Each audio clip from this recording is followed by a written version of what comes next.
Welcome to Accounting Yard YouTube channel.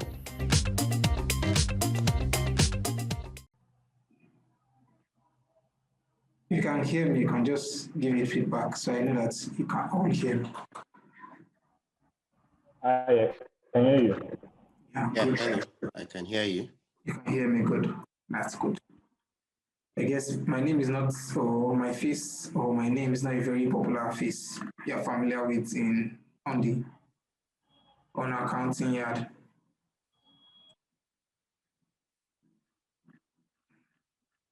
Yeah. So to hit the ground running, we're not going to rush. So there are two approaches to this. Most times when I'm explaining the concept of management account to people, what I end up finding out is that I spend a lot of time explaining Excel than the management account itself. So now, not a lot of people have joined. We'll give them time, like maybe 5 minutes grace when they join, like let's say 2:05, then we'll decide. So there are two approaches on the table right now. We go straight into the management accounts, bam, straight from the very beginning. That's one approach. The other approach is that we'll take it from Excel, right? So I draw up a list of functions in Excel that could help the average accountant work in his place of work. Then we move on to the management account. Now, to be very candid, we cannot finish everything in one day, right? It may take it may be a series of 4 classes in which you do an average of about 2 hours, so that whatever learning points we have, moving on to the next class, right? So that people get to actually try out this stuff, have hands-on experience in terms of dealing with the Excel functions length. Because what I found out most times is that if you tend to take the Excel functions and mainly take the manual account, then people kind of struggle with it because people need to have a level of trying it out themselves, right? And that's where the learning really is. Because trust me, because I've done it so many times, when I'm doing it, it looks very easy. It looks like this thing looks easier than any other account that one could prepare. But the idea is, yes, it's actually easy, but one needs to just learn how to make use of the function properly and put the structure in place. I'm not sharing my screen, but I would show you the final output of something of what we intend to create.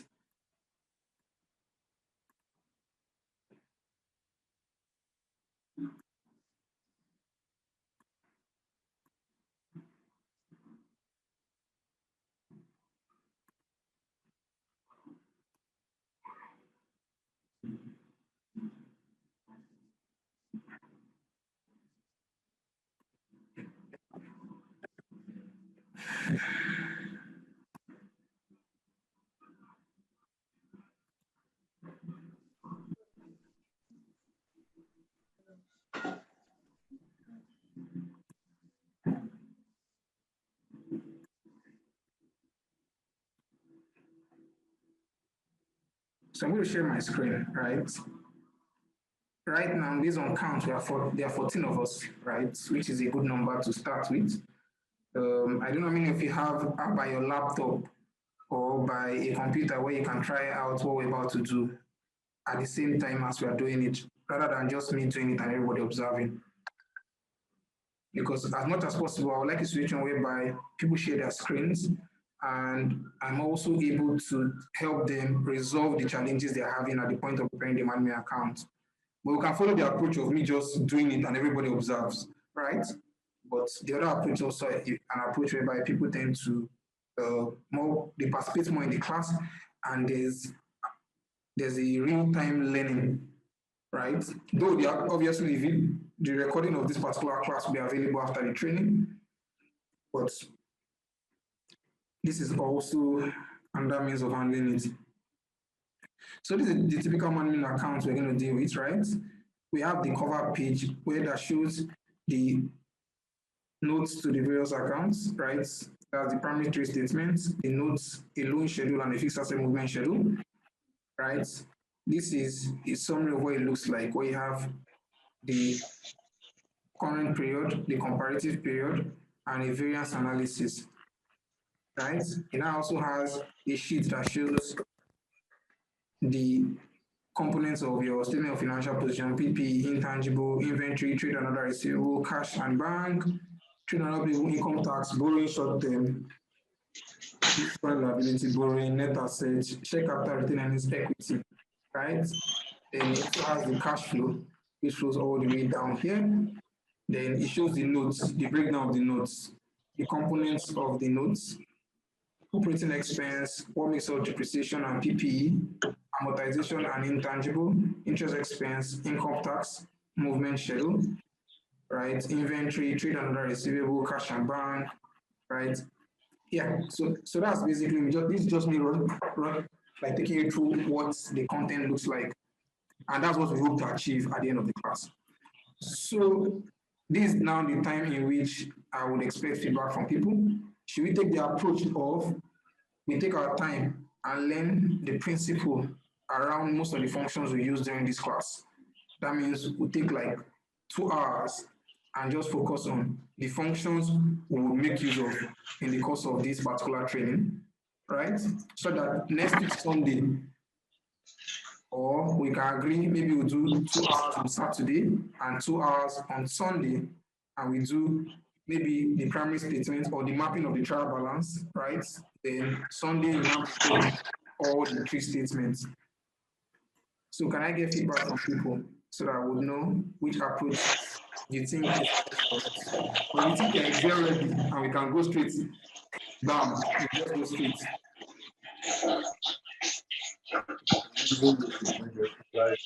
Can I get feedback from people here?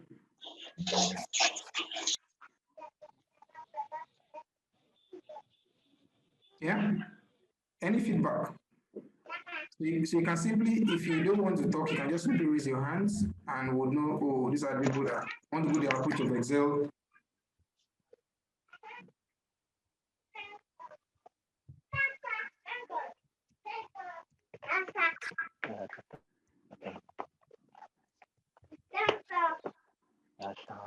So no feedback yet, right? So maybe I'll go the approach of ask questions. Now, this is a list of functions, right? So, okay, apologies. I don't think I've introduced myself. My name is Oladilu Dubemi.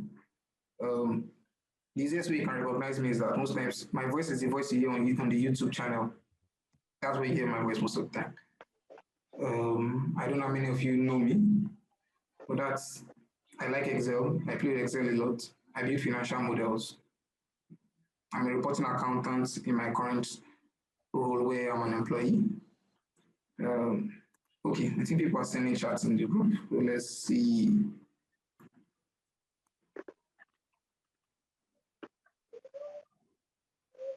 Okay.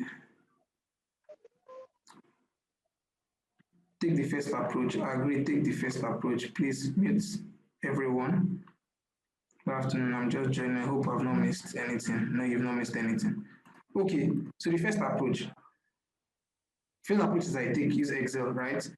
Now, I'm not taking you through everything that is available on Excel. So most times what I advise people in terms of when they're learning Excel, that I recommend a list of functions that you can learn as an accountant. Based on the nature of your work, you may not be using all the functions, right?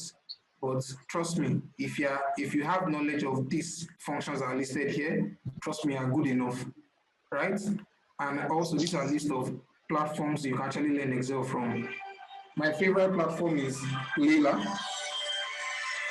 Sorry about that. My favorite platform for learning Excel is Layla because of our approach of teaching, right? But in terms of content, Excel is fun on YouTube, is not the best platform, right? But Layla and Chandru, there are lots in Excel, but these are the platforms I actually use in learning Excel, right? So based on that, I'm going to open.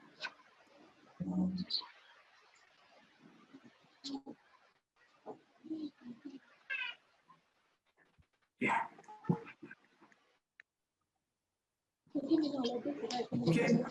So I am going to.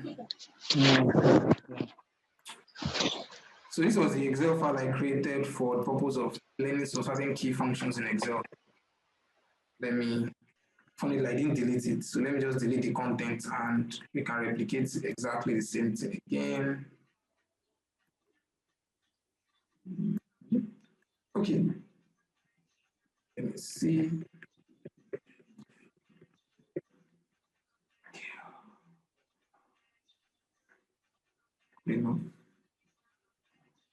VLOOKUP. If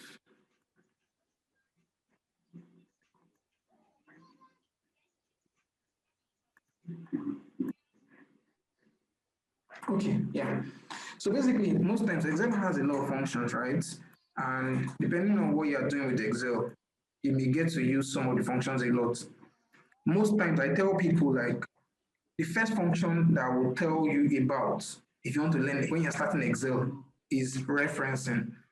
Now, referencing is how you reference a cell when writing a function in Excel.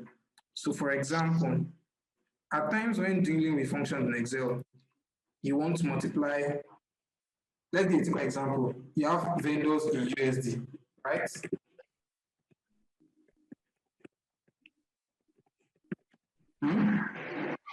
All this, right? And they're all in USD. They're all in USD. But you want to get the naira of this figure, right? And someone tells you that the exchange rate for all those values is, for sake of argument, is 392 naira. Now, if you want to multiply this value by this value, what you apply in Excel is known as the absolute reference. Right? So that means that you are multiplying this by 392 and you lock it, right? Fn, F4. On my own keyboard, I have to press the key Fn to make it to the F4 key. The F4 key is what helps you toggle around absolute, relative, and mixed referencing. So now, because I want to show by all these cells, all the values here, I only multiply by the figure here. What I do basically is I write the formula equal to, select the cell, multiply by 392. If you look at 392, if you notice, there's no sign, there's no dollar, there's nothing around it, right? So for me to make that dollar to be around P8, what I do is press F4 key. On some keyboards, you need to press Fn to do it. So you press F4, right? You can see dollar sign around P and around 8. In this particular scenario, what you have is what you call an absolute referencing, right? Absolute, down, and you double click all the way to the bottom. Now, if I go to the bottom cell and I press F2, you can see that it's selecting that same cell. Now, what I've done is what you call absolute referencing.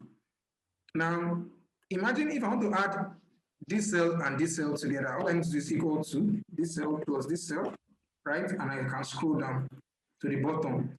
Now, if you notice, even if I'm here, Excel adds the next cell to the left and the second cell to the left together. If I come here, the same thing, right? What it has done is what you call relative referencing. So that means relative to the current position where I am, it adds the two cells that are to my left, right? And that's what we call relative.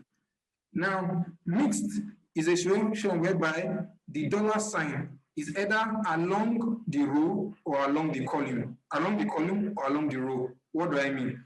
Now, that we're going to apply here. We're going to apply mixed referencing here. Now, we've been told that people earn salaries, these are their salaries, but we want to show whereby you're able to multiply this figure by 50%, for example, right? This figure by 15% to give me the transport, and this by this figure to give me my other allowance.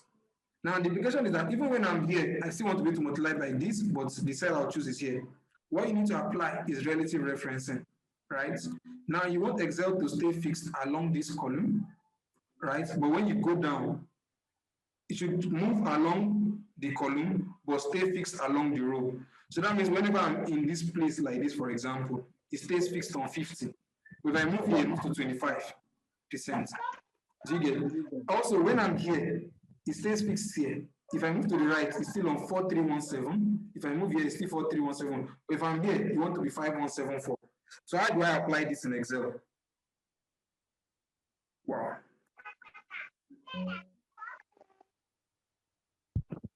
So what do I do in Excel? I simply do this equal to this. Now I want to stay fixed along column D. So I press F4 key. F4, F4, F4. If you notice, the dollar sign is along D, right? And that guarantees that in that cell, wherever I am, it will stay along that column D. Now multiply by 50%. I want to stay fixed along column row 14. So I have to make sure that the dollar sign is before 14 alone. Yeah? Before 14 alone. Are we together? Yeah? So I get this. And if I press F2, I see the figure there. In Excel, I can hold Shift and Control, or just holding Shift, I light everything to the bottom here. There's a trick in Excel. You just press F2, right? You see that in that cell, I can press Control Enter, and it gives me the results for everything I want, right? If I click on this cell and I press F2, can you see what it has multiplied? 10 by 7556. Yeah? Can you see? If I come here, you will see that it has multiplied 7406 by 25%. What I've applied here is what we call mixed referencing. Yeah? So is anyone confused, or is there any way I need to repeat myself? Or I'm good? Please do it again. I should do it again. I should do it again. All right. So I'm going to delete everything that's currently here. Equal to, right? This times 50%. Yeah? Times 50%. So, right, I press F4. So I want to stay fixed on row 14. So I ensure the dollar sign is before 14. If you look at it carefully, can you see the dollar sign? Same thing here. I want to stay fixed on column D because I want to only multiply by the figures along this column. So I press F4 again. F4 until the dollar sign is only on D alone, and that's all. After that, I can either select the entire cell, like this, press F2 and press Enter. Let me mute everyone. Okay. Good. Okay. All right. So now that's what results in what we have in here. Right? Someone else would have done, instead of what I've done here, another alternative for doing this after writing the formula is select the first cell, holding Shift, press right, and press Ctrl R, and it fills the cell. Also holding Shift, press all the way down, and press Ctrl D. And that's that element. Now we're done with that. Now, if you understand how I explain fixed referencing, you can easily do this, multiply by this, times increment of 10%, and I press F4, so that it stays fixed on D10. Regardless of where I am, it stays fixed on D10. Enter, highlight all the way to the bottom, press Ctrl D. If I pick the cell here and I press F2, you can see that multiply by 10%. Now, the idea is, you see that it gives you everything, right? So it multiplies that figure by 10% at any point in time, and it makes you more efficient in terms of how you apply Excel. So that's it about absolute and relative referencing. Trust me, if you know this in Excel, it's critical to so many other things you'll be doing in Excel, right? So if you allow me, I'll move to the next section, assuming that everybody understands absolute, relative, and mixed referencing based on what I've explained here, right? So the next, yeah, okay. So now the next part is on dates. Now, you have so many functions in dates, right? At times, if you're given a year, you can actually extract the year without typing year. And the simple function to handle that is equal to and year, right? Select this and close the brackets, and you get 2021. Are we together? 2021, right? And that's just it, basically. The function is equal to year. Select the cell you're interested in, close it, and press enter. And it gives you the year. If you look at it, it's 2021. I just need to double click at the bottom right, and it gives me the year applicable to all this. Same for months. I can write it's equal to months, right? Select the cell I'm interested in, close it, and it gives me the month in number 10. If you go through this, you see that this is 10, this is 11, this is 4, this is 1, like that. And you can see that that's all you have in terms of months. Now, the next function is what you call end of month. End of month gives you the end of the dates. So, for example, January's last day is 31st. February, depending on the year, and is either 28 or 29. So there's a function in Excel that can help you return the date that is the end of month of a particular date you have given it. And it can also give you the end of month relative to a particular point. So, for example, it takes two arguments. It's equal to EOM as a function. Choose the date you're interested in, right? If you want to give you the end of month of that particular date, you put 0. If you want to give you the end of month of the following month, put 1. If you want to give you the end of month of 2 months after, you put 2. So depending on what you hope to achieve, you put it. But in the particular scenario, what you want to get is the end of month of that particular date. So I put 0 and I close my bracket and I double click.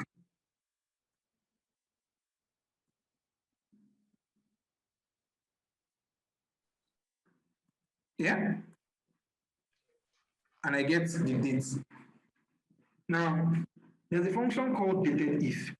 Dated if returns the number of months or number of years or number of days between two Excel functions, between two Excel dates, sorry, not function. So now with that, if that's the case, right, what we'll try to do is say is equal to dated if, right, close the bracket. Now, the funny thing about this particular function is that it's not, if you type it, you will notice that you will not see it in Excel. And the reason why that's the case is that it's actually a function that was actually adopted from Lotus 123. As a result, it is not even available in Excel by default. If you don't know the function, the full function, what you need to type, Excel will not even bring it out to you like other functions. You have to type it in full, right? So the first argument is the start date. That means what date are you starting with? The second thing is the end date. What date are you ending with? And the last thing is the number, what the output, is it the number of months you want, is it the number of days, is it the number of year or the number of days? So what you have to do is put into brackets and put the letter M. Yeah. So now if you check between this date and this date, which is November to January, you see that there are 3 months in between, right? Sorry, that's October, November, December, and January. But if you check it, this is 11th, this is 10th, this is 1. That's why it doesn't count January. It's not up to a month, so you don't see it including January. So I just need to double click at the bottom and it gives me everything. What you just need to pay attention to in the function is that you need the start date, like I clearly stated here. You need the end date, and you need to clearly state the last argument. And the last argument is that if you want in a month, you state 5 months. If you want in year, you put Y. And if you want in days, you put a D. And that's what you'll see here. Let me check what they are saying in the chat room.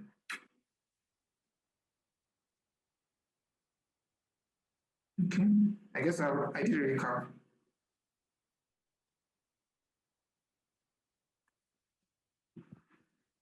Yeah, okay, so that's it, right? So you have this all the way to the bottom.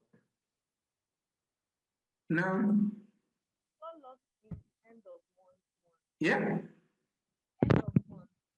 Sorry, I can't hear you clearly. End of month. Okay, what about it? I got lost. You said to get end of a particular month. So I said end of month is a function called EOM and month. It gives you the last date of a particular month, right? So for example, it takes in 2 arguments. It gives you the date reference point and the number of months from that month that you want the end of month date, right? So in a particular scenario, we want to get the end of month of that particular month we're looking at. So for example, this October, what's the end of month of October itself? It's 31st of October. For November, it's 30th of November, right? So now what I'm trying to do now is that if you look at the argument here, we put a 0 here, meaning that I want the end of month of that month we're looking at. If I put 1, it's going to give me the end of month of the following month. If I put 2, it means I want to get the end of month of 2 months after, right? And that's what it gives to me. And that's what I have here. And that's what it's giving me here. Does that make sense now? Yeah? A whole lot. Thank you. Okay, all right. So if you get the idea behind it, we can go to data validation. Now, most times, even we as accountants, as much as possible, we in Excel, you try to manage errors, right? And the easiest way to manage errors is put a form of validation, right?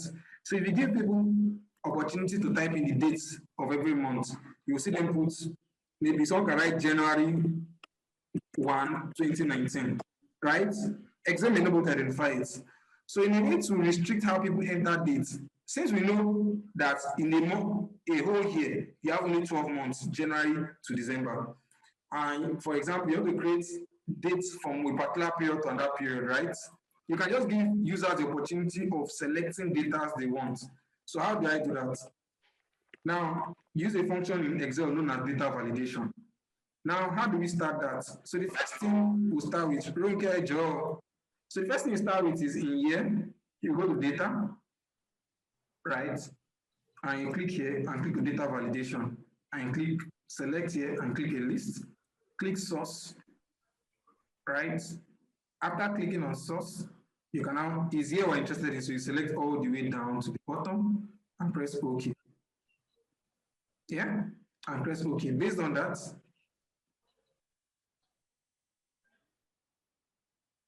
select this and choose 2019. You can select down arrow, choose 2023. You can do the same thing for months. We click on data, data validation, select list, source, choose all the way to the bottom and press OK. Yeah, so I've chosen months, March.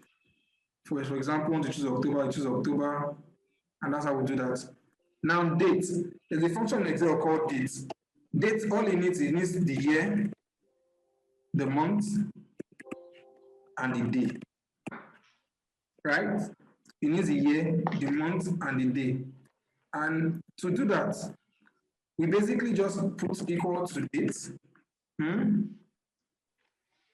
Choose the year. See, Excel has given an hint. Can you see? Comma. Choose the month. Comma. For day, we can put 1 because no matter the month you are dealing with, every date has 1. You can press a tab to complete it. I'll write it again. Is equal to date. Choose the year, comma. Choose the month, comma, and I press 1, and I get the date. Now, if I have this, I can easily press Ctrl+1, right, to get my what known as the format cell toolbar. I can also right-click and click format cell, right? And click format cell. Then now there's what we call custom formats. DD, DDMY, DD, MM, or YY. I can easily just choose DMMY. Now, what this means is that for DD triple M, what is happening in the real sense is that D means day and M means months. So in Excel, right, if you wanted just month and year, you can choose MMMY. If I put a single M, it will give me just one single number. If I put MM, it ensures that it always give me 2 numbers. That means 09 or 08, right? If you see triple M, it gives me Sept, or gives me June, or gives me January.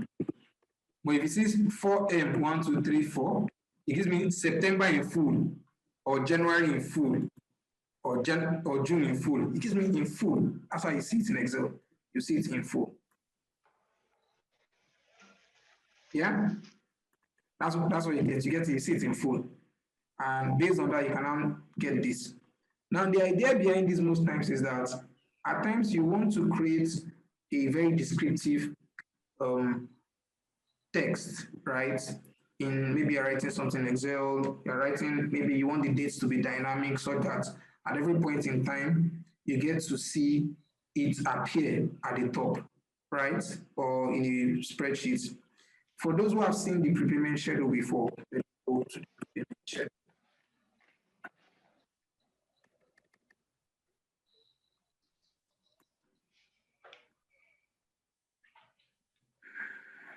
Now, if you notice, the principle that is applied here, you can see, was the makings of the date function.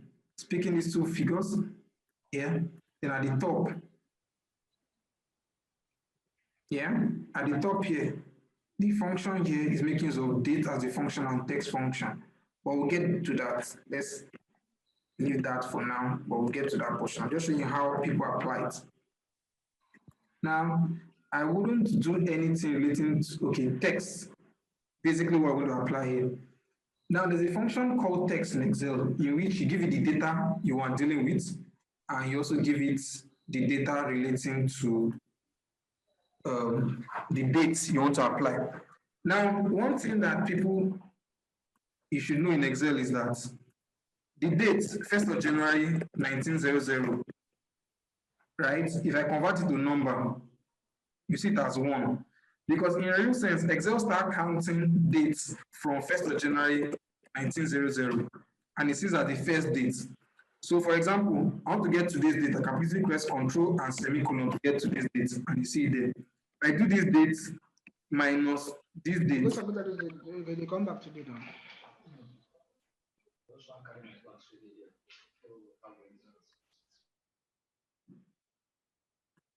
Yeah, you see the number that's given to me. If you look at it, if I come here and press comma, can you see the figures? The difference between it is just 1, and that's because of this one is day 1. And that's why Excel is able to handle computation of difference between two dates. So the funny thing about Excel now is that, let's say, for example, I have what I have here, equal to, I choose this, and I do concatenate it to, okay, let me first write dates is equal to dates. Or let me even put that myself. We've done date before. Let's go to our addition sheet and choose this figure. Right? That's our dates. I want to write something that combines these dates with the Mini Accounting Academy at the top, right? So I press equal to, I choose this and I concatenate it with this text. And concatenation in Excel is the ampersand, right? And I press equal to. You would notice that Excel automatically, what Excel does is that it's combining these two. And because of seeing this as a number, that's why it's doing it that way. Let me show you something. It's equal to this cell. Right. Boom. Can you see it's showing the number there? Now, Excel is seen as a number. So for us to be able to concatenate it, I have to ensure that I convert that date into a text that Excel can use to concatenate. So how do I do that? I make use of a function known as text in Excel. Right? Now, the idea is, for this, I come here, I type text as a function, text, right? If you notice, it's asking me for the value. The value in this particular scenario, right, is this. But how do I want the format? I want the format to show me in short form of months, that's 3 M's, and I want to follow it by the year, 4 Y's, and I close it. Can you see that it showed me in this form now? All I need to do here is put a space for it to come out well. Now, if you remember clearly, I made you understand that 1 M will give you a number, 2 M's will give you a number, but in two numbers will appear. 4 Y's will give me my full year. If I give it 2 Y's, it will give me only 2 years, as in 99. So if I have, for example, 2019, 2 Y's will give me 19, right?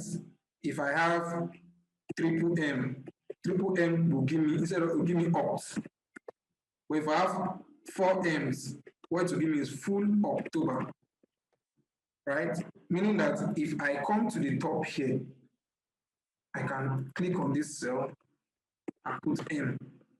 Can you see that it has appeared as full October?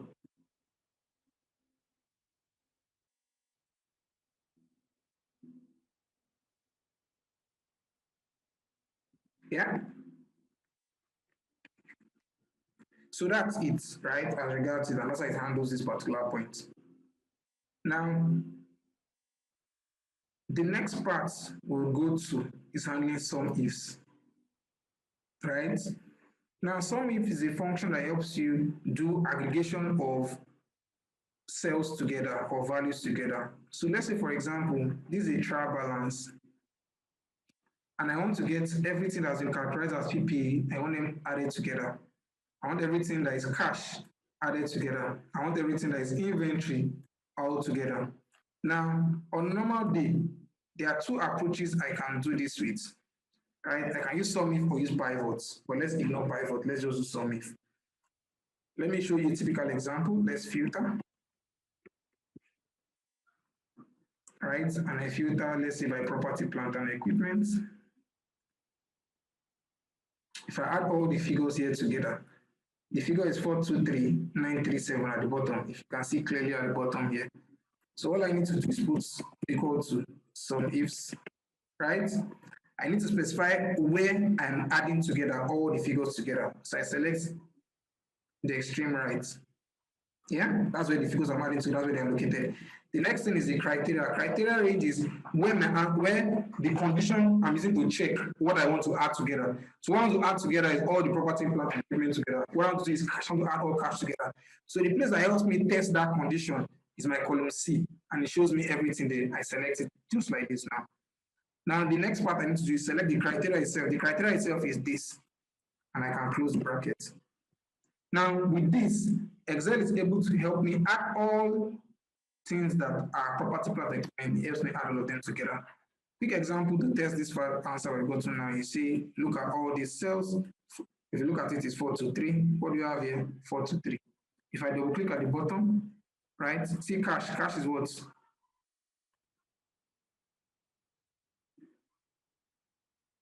Yeah, cash is what? 217. So if I come here, I'm going to filter by cash. Let me untick everything. Select cash. If I sum all this together, our total cash is 270 million, right? 270 million, select all, come here, cash is what, 270 million. So you see that it's adding everything together. So the thing that we need to understand is that to use SUMIFS, there are three parameters. That means, what I mean by parameter in Excel is, anytime you're dealing with Excel, it's like you're sending a house help to the market. If you want to send a house help to the market, the basic thing you provide to her is at least provide her a list of items to buy and money to buy them. And possibly, if you have a list of customers that you go to, you can give her a list of customers. You might not give her all that kind of information. She cannot really go to the market to actually attend to your needs. So that's exactly how a function works. For a function to perform, you need to give it what it needs to work, right? And that's what is known as argument or parameter in Excel. Now, for example, sum range is a parameter, criteria range is a parameter, and criteria is a parameter. Sum range is the figures you want to add together. Where is it located? You need to specify that location. Criteria range is what you use to test the condition to add some figures together. You need to tell Excel where exactly that's located, right? And based on that, Excel is able to add all of them together, right? And we put them together. Now, criteria is now what it needs to test itself.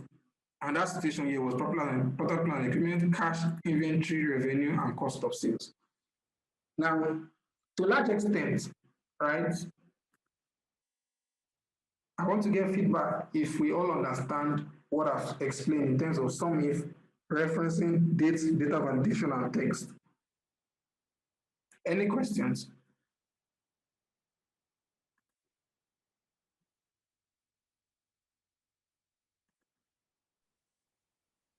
Data validation, please. I didn't get the steps to it. I know you clicked on data. I can't really hear you clearly.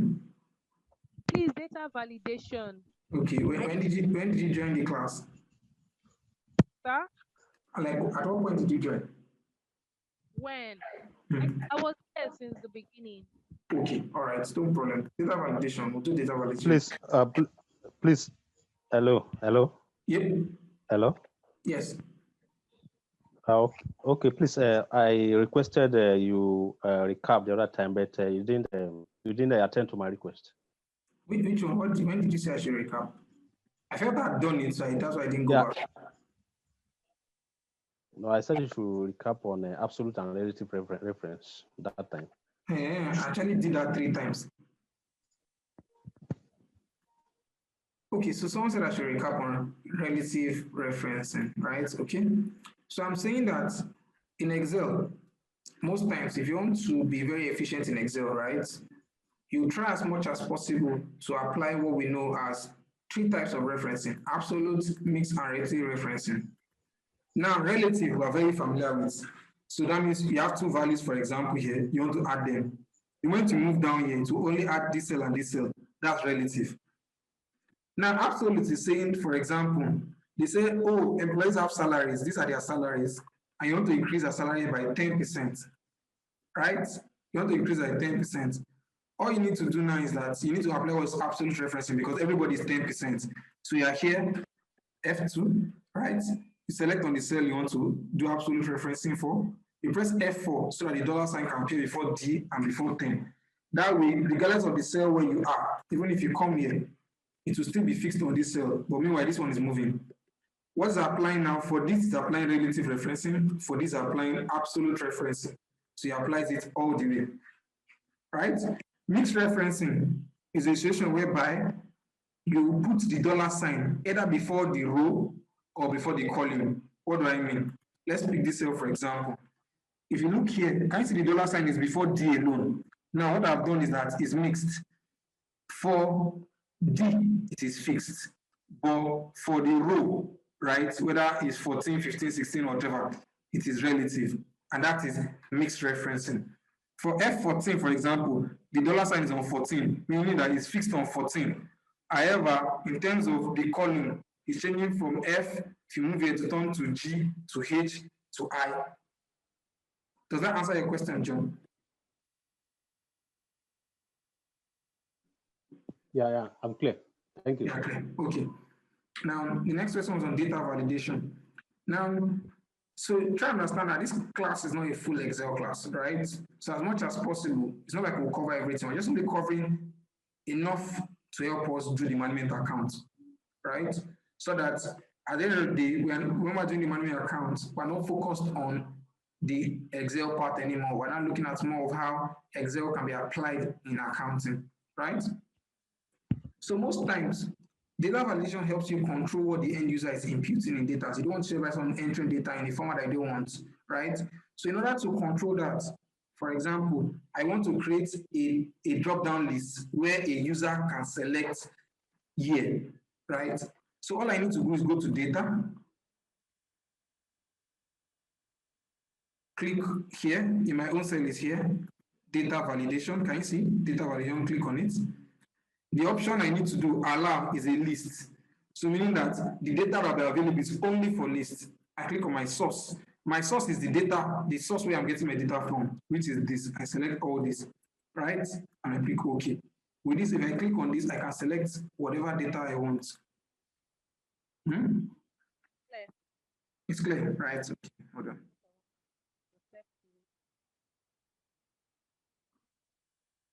So for those asking for the video, what will most likely happen is you will see it on the YouTube channel. How many of you follow the YouTube channel? Just signify that raise your hand on it.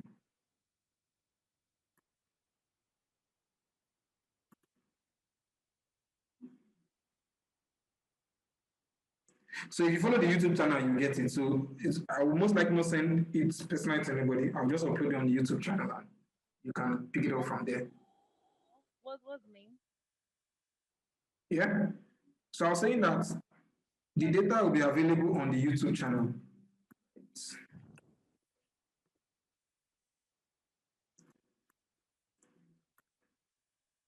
Yeah.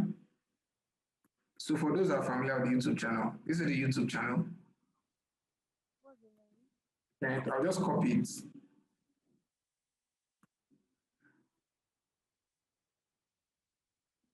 And drop it to everybody. So if you subscribe to the YouTube channel, you simply get the video, you simply get access to the video, the training, right? You can, yeah?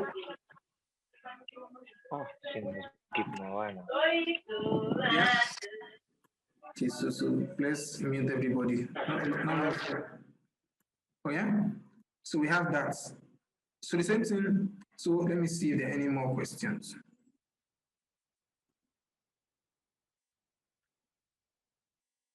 Hello, sir. Please, can you go through the summary again? Okay, so someone said I should go through the SUMIFS again. Okay, so I'll go to the SUMIFS again. So now the idea is that if you want to sum data based on a particular criteria, SUMIFS is the function you use, right? And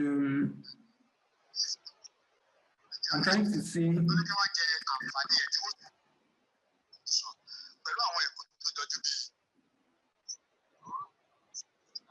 Flat screen TV, cooker, standing fan, refrigerator, present iron, àti àǹfààní sọ́ọ̀dì olóṣù mẹ́fà àti ọlọ́dún kan lórí gbogbo ilẹ̀ wọn tó wà ní àgbọ́wá Ìkòròdú, Sókótó road, Akọ, Àgbárá, Àìsíkọ̀, Abẹ́òkúta, Ìbẹ̀jú Lẹ́kì, Ìtọ́kẹ̀, Fọ́ríjà. Someone is listening to something, is disrupting us. Yeah, I've been muting everybody. Thank you, Victor. I've muted everybody. So now I will send this file to everybody, right? And you have the referencing and you have SUMIFS, right? And I will expect that we all try it and send back the feedback based on what you tried. So here I'm telling you some total quantity of being sold in a period. I want to get total quantity of being sold to customer D. I'm getting quantity of food sold in Q4 2017, right? So this is a similar scenario where I can realize SUMIFS. But this is what I'll send to everybody, and I expect feedback from everybody, right? But that's on this lighter note. So let me go back to this place, right? SUMIFS. SUMIFS is actually a function in Excel that helps you sum up data together, right? Based on certain criteria. It can handle more than one condition, right? So that means that it can handle 2 conditions, 3 conditions, 4 conditions, 5 conditions, as the case may be. That means, for example, you want to sum people that are, let's say, for example, let me go to the sheet of this if statement, for example. Let's assume you want to get the total score of people that are above 20 and are female.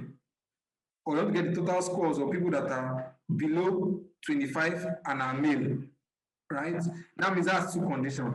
In that situation, you can use SUMIFS. If you notice, that's an S, meaning that it can take more than 1 condition. However, in this particular scenario, we won't just focus on 1 condition, right? Then maybe I'll just do an example of when we're handling multiple conditions. That means more than 1 condition, right?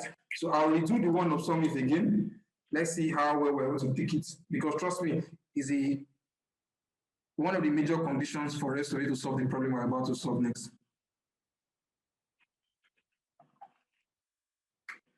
So, property, plant, and equipment. Now, property, plant, and equipment, we want to get the total values of everything classified as property, plant, and equipment using SUMIFS. So how do I do that? It's equal to SUMIFS. Now, the first thing is the sum range. The sum range is the values we want to sum together. In that particular scenario, the sum range is actually our column E. So I highlight like this, right?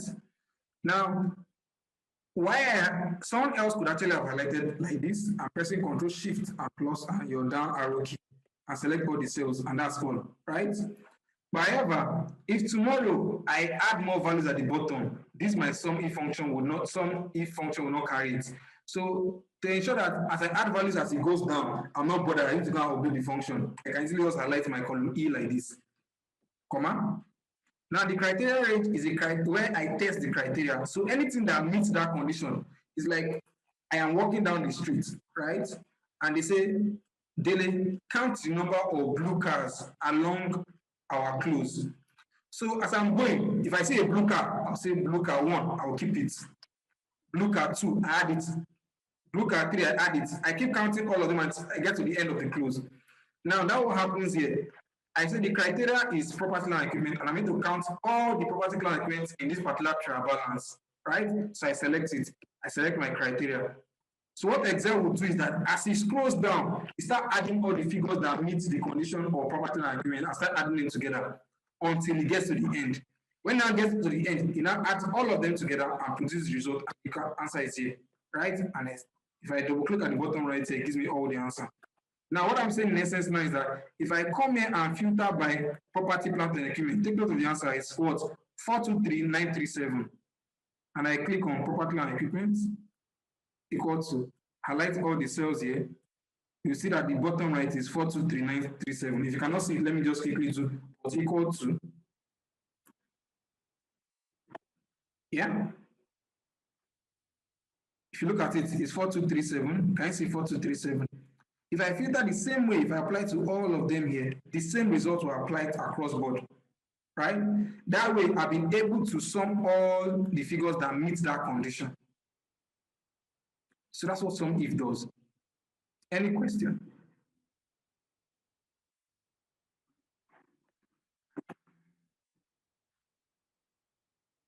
Yeah?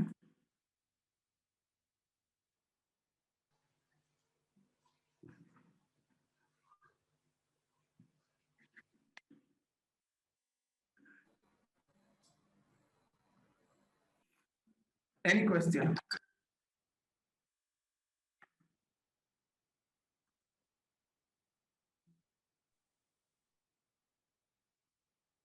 Okay.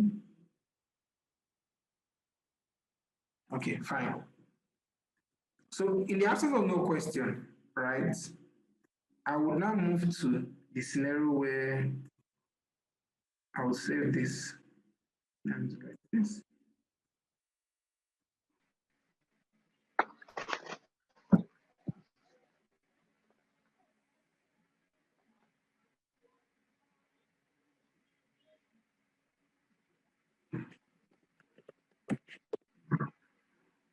Yeah, I've saved that file.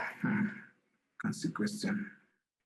Okay, so everybody's fine. So don't have that.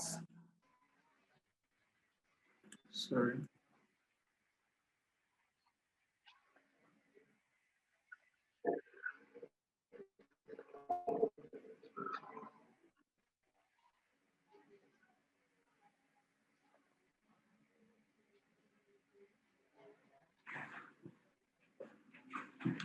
So this is data for the premium manual account. So what I would say most times is that when you're preparing a manual account, right, in Excel, for most times when you're preparing manual account, at the minimum, we all know that the manual accounts, the backbone of a manual account is the trial balance, right? So the first thing we have a trial balance. That's the first thing, right? A trial balance that balances, not the one that doesn't balance. So,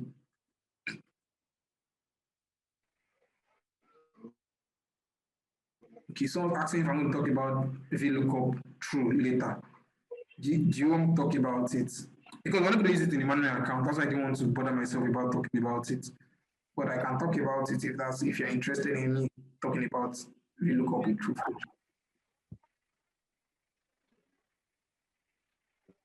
Yeah. So the first thing is that you need to have a trial balance, right? And hold on.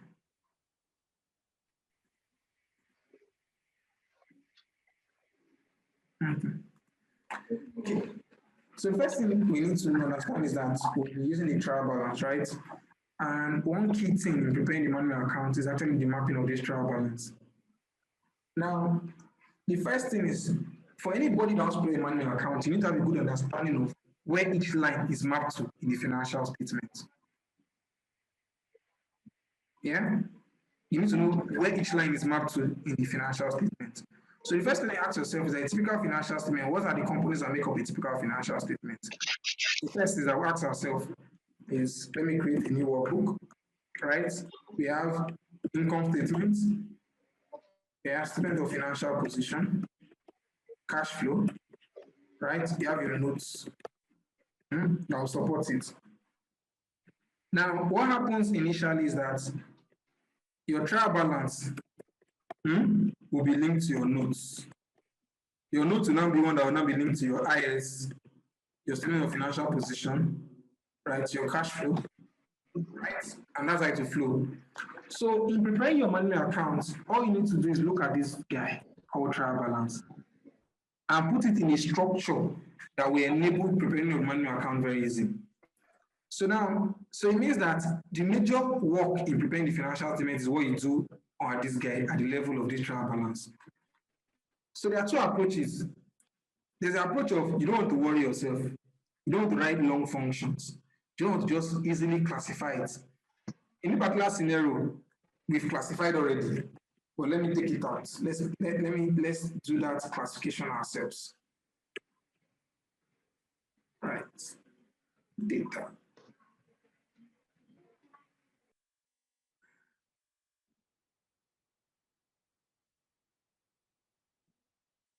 Sorry.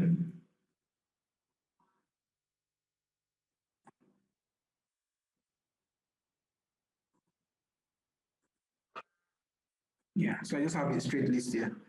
Now, the first thing most times is that you need to have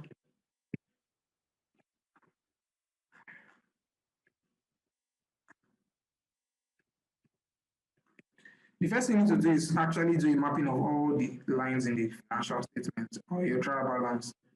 Now, how well you understand this trial balance is very important in terms of how you do your financial statement. So if you don't know, oh, John said the audio has been terrible. Is anyone having the same meeting?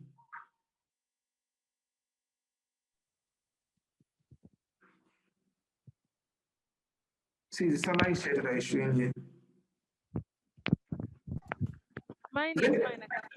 You can see. So if you're not seeing my screen, it's either maybe the network at your end has a problem, or I don't know. So people are seeing my screen. So it's either maybe network at your end is where the problem is, because I think other people are seeing my screen. Someone said the audio has been terrible. I don't know. Can you hear me clearly? I can hear you now. I can hear you now. Okay. Everything is fine, okay? So everybody's fine for now.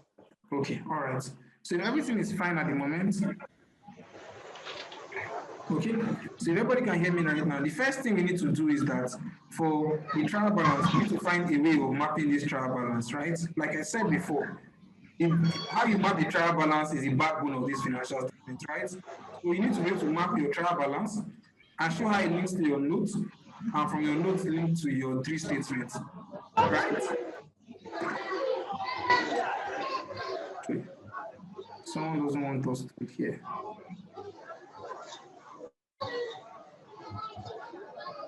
Let me mute.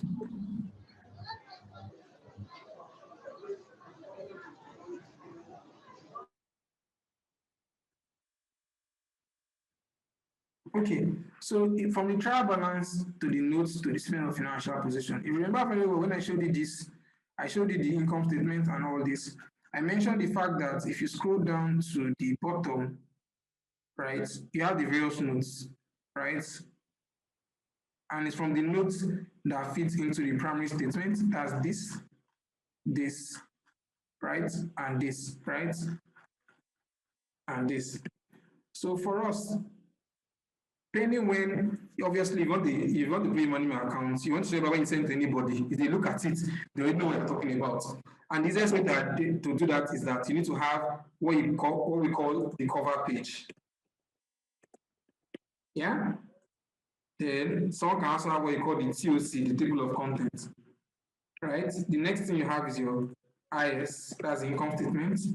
Third one is your statement of financial position. Fourth one will be your CF, your cash flow. Fifth will be your notes. Yeah? Cover page, COC, IS, statement of financial position, cash flow, notes. Yeah? So now, today, what we focus on is creating the cover page, the TOC sheets, and we'll create the mapping of the trial balance. Yeah? So I'm going to copy the trial balance from this place.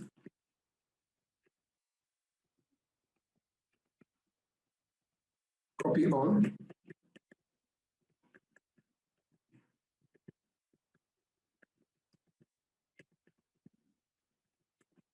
Yeah. We have a trial balance. Let me take out this, right? That's the trial balance. So the cover page, For this, assume the name business for this particular job is Glider Consulting. That's the name of the business we're dealing with, right? Or let's say for sake of argument, it's accounting yard. You are creating the books for accounting yard, the memo accounts for accounting yard.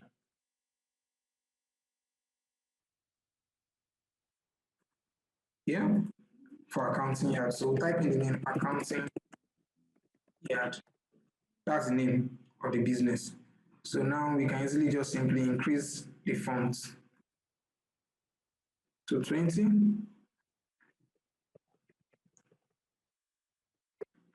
Select the cell. These are accounting yard colors here and turn it to white. Right? We can do this approach. I can call it management account. Right? We'll come back here. Now, in this place, we can simply put the date. The date, so you can put in the year and the month. We'll create a sheet called DV sheet. DV sheet is my data validation sheet, right? For example, there's one year, one start is 2019, this plus 1, year 2020. Let's drag it all the way to the bottom here, and we're fine.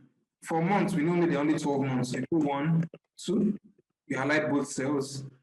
At the bottom, drag to the bottom here. Yeah, we know that month starts at 12, so you can click and delete it. Let's go back to the cover page. We need year. We click on data. Click on data. Data validation. List. Click on the source. All right, click on DV. Select the years we're interested in. Click OK. Same with months. Click on data. Data validation. Click on lists. Click on source, data validation, click on the month, and click OK. Right? So based on this, we can now determine what our current year is. And we can put our comparative.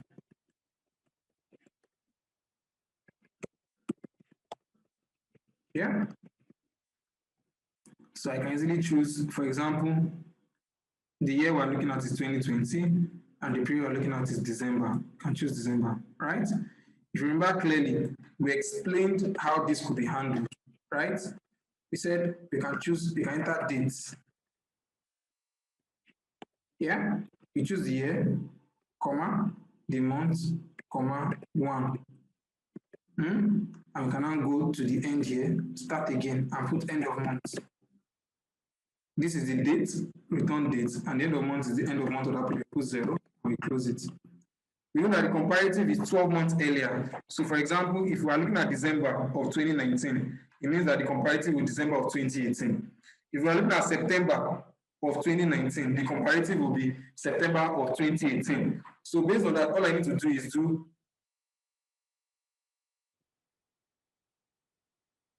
and I just do EOM, this comma minus 12, close it. Right? I press Ctrl 1, custom. Under custom, I can choose the one that only shows me my year and the month. So let's look for it. Month and year.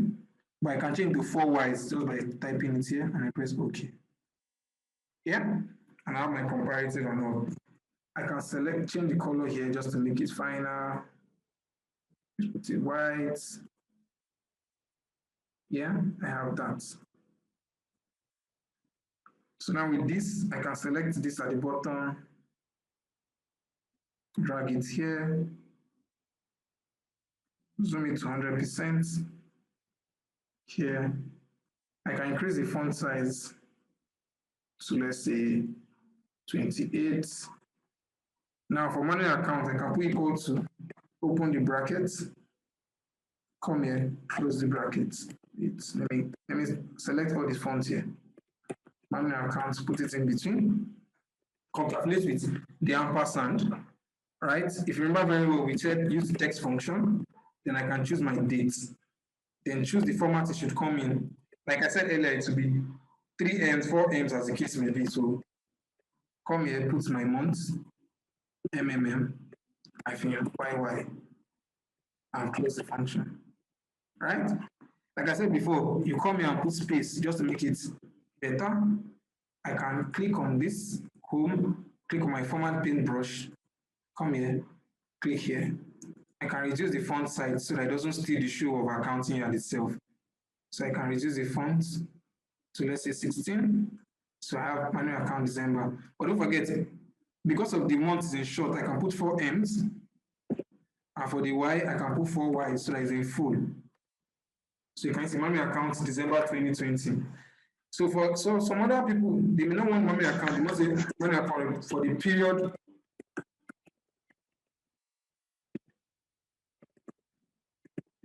ended.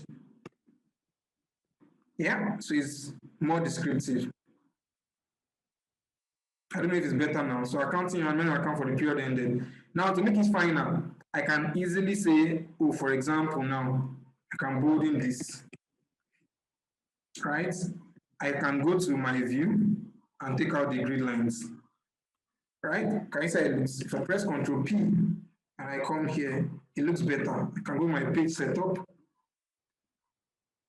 It's 100, which is fantastic. And let me see how it looks in landscape. Yeah, can change it to portraits. Yeah, I can increase it by here, take the cells here. I can also come here. See this, can you see how the arrowhead has changed? I can drag it to the end. And that makes it better. And I can also increase the fonts in this side. So home, fonts, let's say to 18. Drag this here, see that blue line just to make it final. So that if I press Ctrl P, it looks better, right? So that way we're able to achieve what the cover page looks like, going back to this reference point and seeing it here. Yeah? Does that make sense? Anybody having issues with the cover page?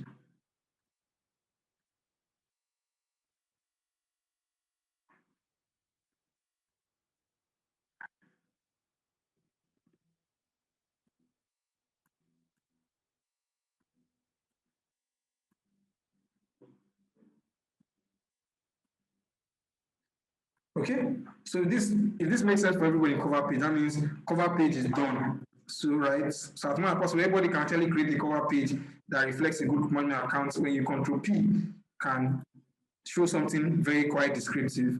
Trust me, presentation is key.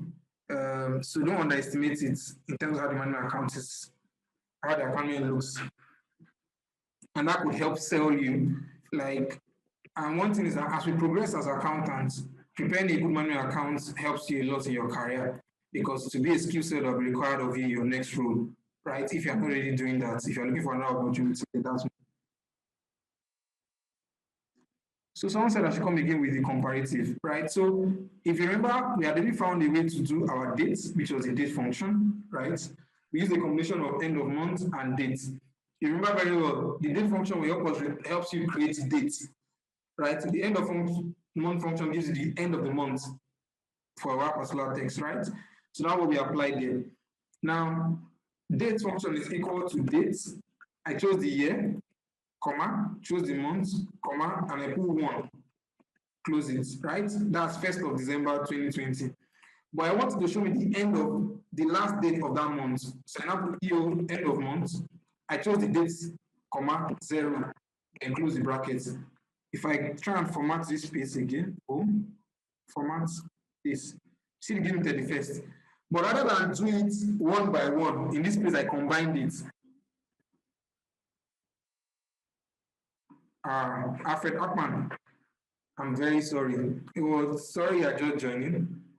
So what we tried to do initially was first do Excel, basics for Excel for building manual account before we even do the manual account itself.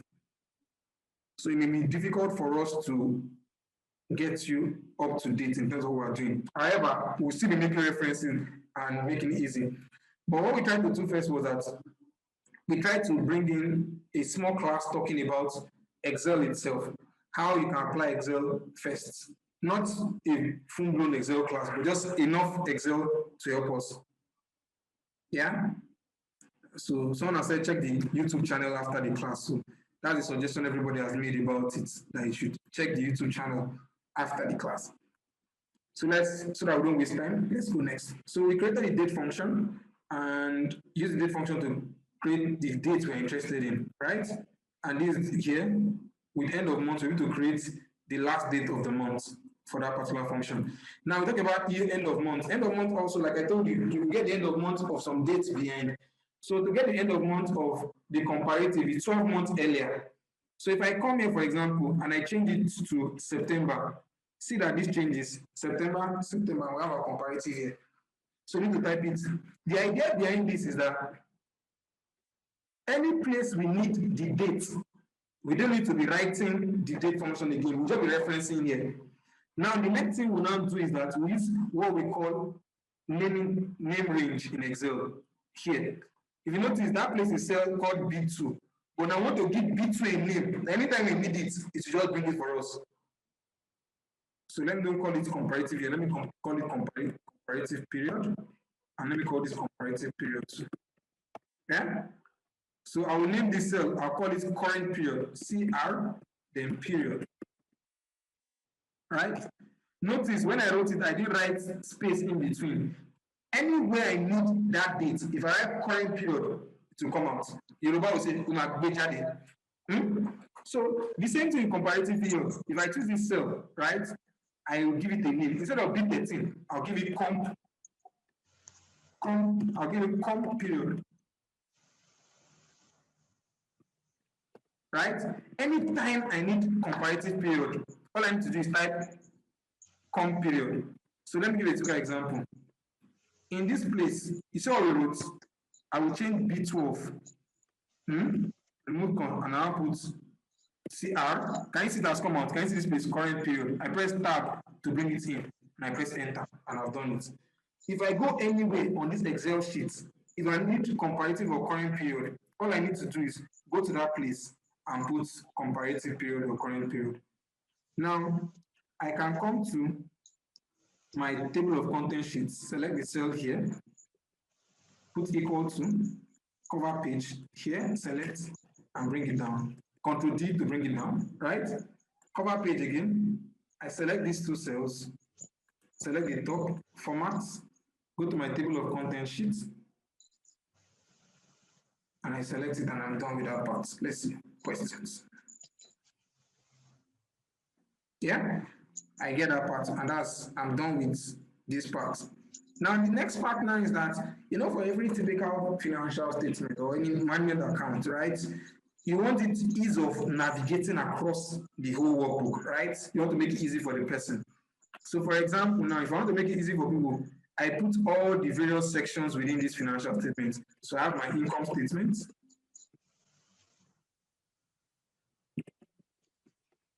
I have my statement of financial position. I have my cash flow statement. Yeah? Which other statements? I have my notes. Yeah? I have my trial balance. Yeah? Those are the components I'm interested in. Now, I can easily contribute them, make them bigger. Yeah? And I want to make them what we call hyperlink in Excel. So I press Ctrl K, and this pop-up comes out. Can you see insert hyperlink? Place in documents.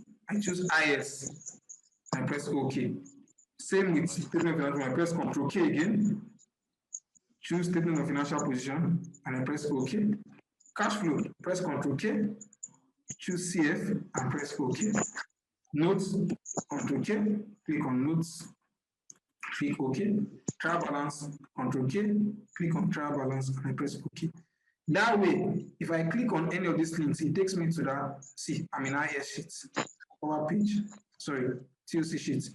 Click on statement of financial position, takes me here. TOC sheets, cash flow statements, it takes me towards cash flow section, right? It has done what I wanted to do. Now, another thing I can also do now is, okay, so if I go to my TOC sheets, I can select all the cells here, press Ctrl U to remove the underline, come here, choose, let's say blue for, no, I don't need any color, no fill. The fonts, for the sake of this class, let's make it very dark blue, right? I bolden it, and I can increase the font size. So let's say an 18.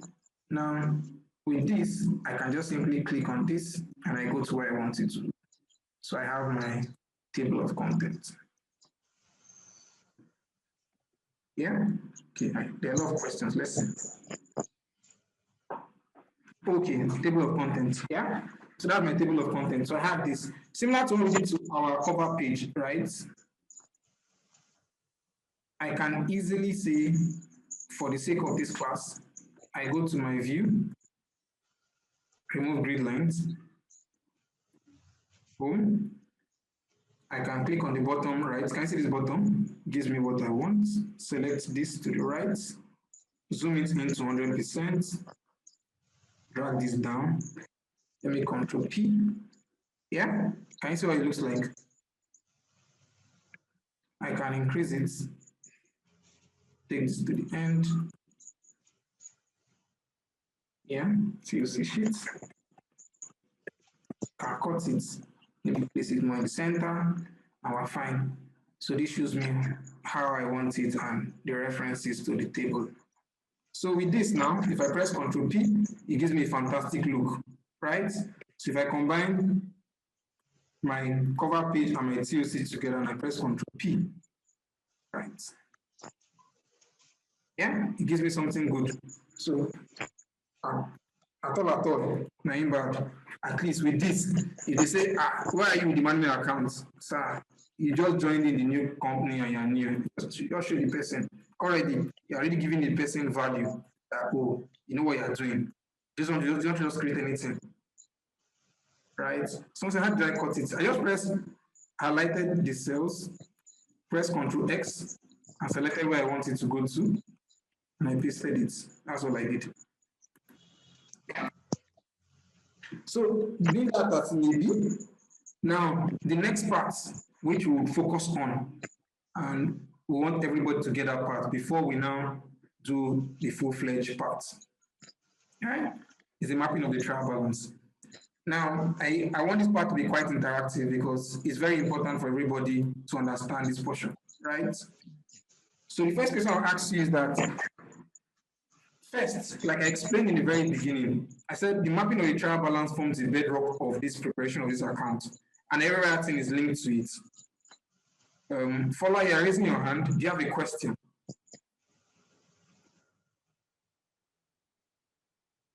Hello, Fola. If Fola can hear me, he or she is raising her hands. Same with Azuka. You are both raising your hands. I don't know if you have any question. Yeah. Hello? Can you hear me? Yeah, I can hear Azuka. Okay. My question is that the way you link the table of content with each tab in the Excel, please just do one as an example again, please. I need to understand this. I understand the Control K, which means to underline.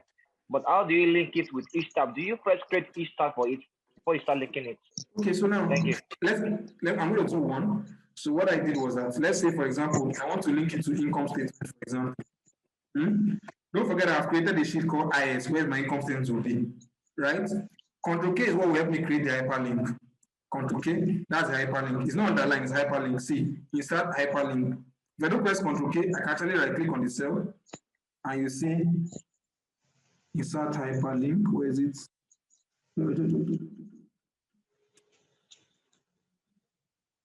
Control K, hyperlink. I don't know why it is not showing now. Normally, if you right click under this option, you know when you're used to shortcuts at times, some of these things, you don't know where they are again. But if you right click normally, it shows here. It should actually be an option on this menu. But anyway, I'm used to shortcuts. Control K, hyperlink. Now, when you come here, these are names. If you see the under place in this document, it gives you the list of all the tabs. All the tabs are referencing, right? So where I want it to go to is to income statement, to entire income statement. Whether I want to go to which cell exactly in income statement, I can choose that cell. In this particular scenario, is A1, which is the top left corner. I can put A20, right? I can put A40, but for the particular scenario, it's A1 wants to go to, and that's fine. After I've done that, I press A. Now it has highlighted in this format. I don't want it to show me in this place, the way it's showing it. I want to move on the line. I press Ctrl B, right? I press Ctrl B to bolden it. I give it another color. For the sake of this example, for I put red, right? And that's red. With this now, I can easily click on this income statement and it takes me all the way here. Yeah? Yeah, thank you very much. Very clear. Thank you. Very clear. Okay, fantastic. All right. So if that is clear, we are done with cover page and done with TOC sheets. Now, all those ones are just cosmetics, right? Now, the major thing we need to focus on is the trial balance. The trial balance, like I said, is where the real work is. So the idea for us is that if you are the accountant in any business, you need to know how the trial balance fits into the financial statement for the management account. That's very important. So you need to know each line in each GL. Does it report, is it an asset? Is it a liability? Is it revenue? Is it expense? Is it cost of sales? Is it operating expense? Is it staff cost? Is it depreciation? Is it trade receivable? Is it trade payable? Is it income tax? Is it statutory payable? Is it fixed assets? You need to know. Now that's from the basis of everything you're doing. Now, normally what I advise people to do is make use of a data validation sheet. And why is that important? It's important because you're going to write a function that will aggregate the various classifications you have. As a result, it's best you make use of data validation, whereby the names are consistent. So if, for example, if you don't type PPE in one place and another place type property, plant, and equipment, it treats it differently. So as much as possible, we need to ensure that each name is consistent. So if I'm using property and equipment, in property and equipment, I'm using truck. If I'm using inventory, it's inventory truck. So what would happen? I'll go back to this sheet. I think we have created a simple category here, right?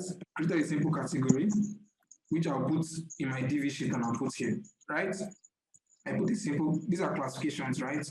Now we know that in these classifications now, is either is statement of financial position or is IS, right?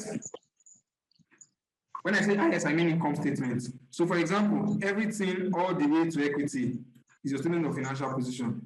And everything from revenue all the way down is your income statement, right? I didn't even put income tax. Tax expense. Yeah, is your IS. So now, the first thing you need to do now is all these classifications, you need to have them on your trial balance. If you don't have them on your trial balance, then you may have to use SUMIFS to do the application. The other approach is that you don't bother yourself with saying, you don't want to write formula, right? You want to follow the easy approach. You will not disturb yourself. That one is that you know that, oh, for example, if your trial balance has been properly done in terms of the chart of accounts, so that, for example, let me show you something. If I put left is a function in Excel that helps you return the number of strings starting from the left. So let's say, for example, I start from this left and I put 3. Okay, no, let's forget about that one. So if the chart of account has been done well, right, to a large extent, the number series would flow well. So that with the number series, you can know that this particular category falls into PP. This particular category falls into intangible. This particular category falls into inventory, right? And the thing about the particular account we have is that it's straightforward. The chart of account has been done so that it's seamless. The number series follow each other. So for example, if you look at this, given the description of these assets, you can easily tell that everything from here all the way to this point is PP. Do we all agree? Asset is 1. Yeah. 2 is asset is 1. No, so let's forget 1. Okay, you know the asset is 1. Okay, but if you look at it clearly, you see that asset is 1 and 2. 1 and 2 says are all assets. But let's not look at it. But the idea is The idea is having all these classifications, right? And one thing that is key is ability to classify all these things properly, right? So now let's say, for example, now I put my classification.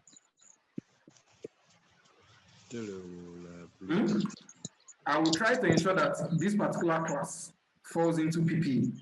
Because I know that if you look at it clearly by description, you know that PPE. If you look at this software, software is intangible, right? So you know that you fall into the category of intangible. Other consumable, right? Other consumable could be what? Can anybody give me an idea what other consumable refers to? That should be current assets. Current assets. What kind of current assets?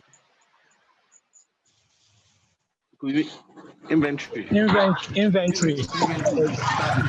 So now, one thing is that at times, if you're in a new environment, you may not know the GLs where they are mapped to. So what may happen is that you may actually need to discuss with someone who is very familiar with the chart of accounts or the trial balance, right? So you see that with someone who has a good understanding to identify where each of those lines reports to. But if, for example, you don't know someone that understands it, right? Or if you yourself you understand it, you can actually determine those classifications. But so there are two ways. One, you can either pick the existing manual accounts to determine how the GLs are mapped to various classes of the financial statement, or you yourself, based on how transactions are being posted, you can know where each GL will be reporting to. Thirdly, you can meet someone who is experienced, who has been in the business for quite a long, to know, oh, this is kind of transaction we posted. As a result, based on the kind of transaction you posted, you can know it should fall into inventory or PP. So an understanding of where each GL is flow into in your financial statement is critical, right? So you can either know that from discussion with someone who has a good understanding of the system, your own knowledge of the chart of account and the trial balance, or thirdly, from an existing management account. But don't forget, someone can tell you the wrong thing. So you too, when someone tells you is inventory, you ask the person, what kind of transaction flows into this particular GL? What do we post into this GL? If the person tells you, your skeptical mind can also go further and say, about what you are saying, let me go into the accounting software and see the nature of transaction posted here, right? So you can identify where should it go to. Are we together? Yes. Yeah? Yes. Okay, good. Now, if we understand that, then our problem is solved. I can go to sleep and everybody can quickly map this trial balance and we'll prepare the account for next week Saturday.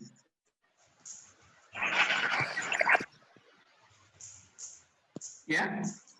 Okay. Being as a mix, right? So the first thing I'll do is select these cells all the way down here. Go to my DV sheet. Oh no, let me start from there. Let me go back to my trial balance. Go to data, right? Select here, select trial validation. Select a list, right? Go to my source, come here, and select. So I will select downwards just in case I need to add other things down here. I press OK. So what we just need to do now is that for each line, we need to now classify what does it relate to. So obviously, I believe everybody knows that everything here is what? PPE. So I can easily copy and select all the way to where PPE stop. Asset under construction. Asset under construction, is it PPE? Yes. Yeah, sure. Yes. You can put your money on it. So you can put your money down there, right? So you can. So now that's the next one. So the next one, software and amortization of software is what? Intangible assets. Intangible. Okay. Intangible. Two of them intangible. We've already said that other consumables was inventory, right? Yes. Yeah. Trade receivable is what? Trade another receivable. Yeah. Prepayment is what? Prepayment is what? There's another trade and other receivable. Other receivable is other receivable. Is there on share? There's also other receivable. That's the order receivable. Guarantee Trust Bank. Want to believe is a bank account owned by the business. Yeah. You put cash and bank. Cash and bank. Cash and bank. Trade payable domestic is what? Trade and other payable. Yeah, so it's called liability. So you put trade and other payable. Trade and other payable. Advance from customer is what?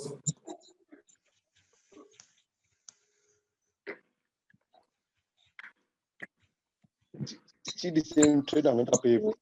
Yeah, Trade and other payable.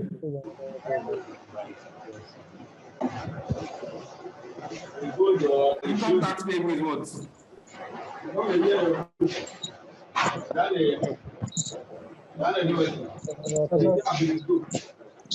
So some people are not talking, but they are. So those that are participating, you can unmute yourself. Still trade another paper. Okay, so our advice, because of the peculiarity of income tax payable, I don't advise to lump it up with income tax with trade and other payable. So if you don't have it in that classification, we can create a class for income tax payable. This. Okay. Yeah. Okay. Yeah. So let's go to income tax payable. So you have a classification for it. So now WAT, right? We can put on that trade and other payable. Yeah, all the way to statutory deductions. Yeah. Interest accrued, where would that be? Interest expense. Yeah. Interest accrued is what? Still trade another payable. Trade another payable. So I want to advise you put on that trade and other payable. Because of the peculiarity that is borrowings, I will advise that we don't put that trade and other payable, we should put on that short-term borrowings, right? Right now, we don't have short-term borrowings, but I'll create a category. I'll call this one long-term. And I'll call interest accrued as short-term. Okay. Yeah. You need to tag them into financial positions. I explain to you. Short-term borrowing, yeah. So loan from bank is what? Long-term borrowing. Long-term borrowing. Share capital is what? Equity. Okay. Equity. Yeah, let's put equity. Yeah. Yeah. Consulting service. Revenue. So you can put revenue in all these places, revenue, right? Salary of consultant. So because of now, so I need to explain the business to you so you understand. Now, don't forget that, like I said, it's critical to understand what the business, what they do, and that could guide us. So one key thing that we need to understand that nature of business is a consulting firm. So salary of consultant is taken as cost of sales, but not cost of sales, but more of cost of service. So for service organization, they don't call their cost of sales, they call it cost of service. Cost of sales is more for people that are into selling of goods, right? But for the particular example, we'll just call it cost of sales just for the purpose of this class. Cost of sales. So they're also into training. So the venue cost is cost of sales.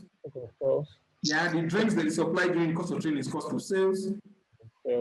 Materials they produce for the training is cost of sales. Logistics in terms of moving around during that cost of sales. Right? Now the next part is so all these ones are operating expense, right? Okay. Yeah, operating expense all the way, operating expense, all the way to local main. Now, most times, depreciation is actually see operating expense, but because of its nature, I will always suggest that you put a class separate from operating expense for depreciation and put it at depreciation. And why is this so? Let me give you a typical example why it's important to separate it.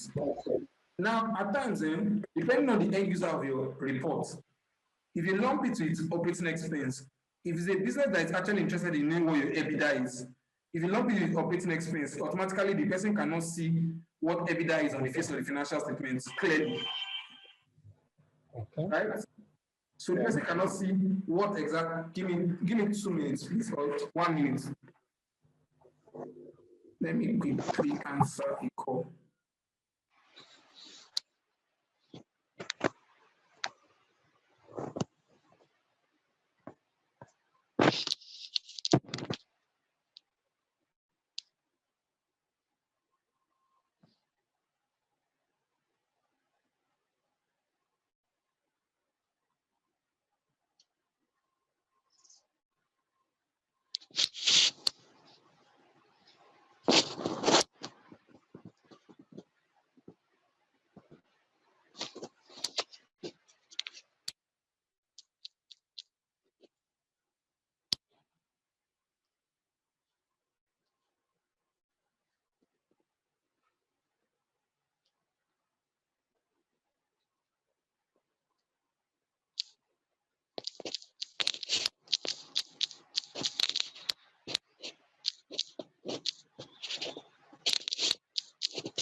Yeah. Hello, I'm back. So I guess some people are still on me. So let me read the question they're asking. So advance for comma isn't an item of prepayment. Advance is an item of prepayment. So I don't think they put advance of customers in. Hold on.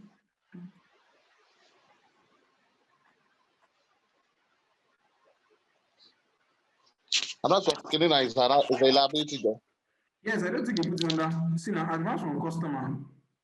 See, trade another payable. Advance from customer create future obligations to the customer, and that's a liability. It's a liability now. So now that's it. Trade another payable. Yeah. Yeah. So I think I've answered Techno K7. Yeah. So that's it. So now that we classified it properly now. Right. So amortization from software is amortization. Right? Interest expense is interest expense. Okay, I don't think we have a classification for interest expense. So I go to my DV sheet and put include interest expense.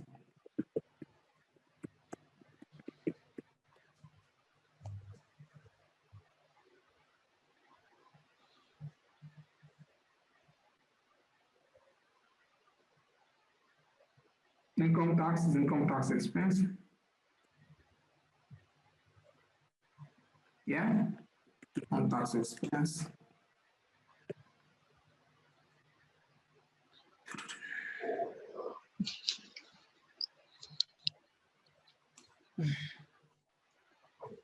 So I didn't put a category for other expense. So let me create one.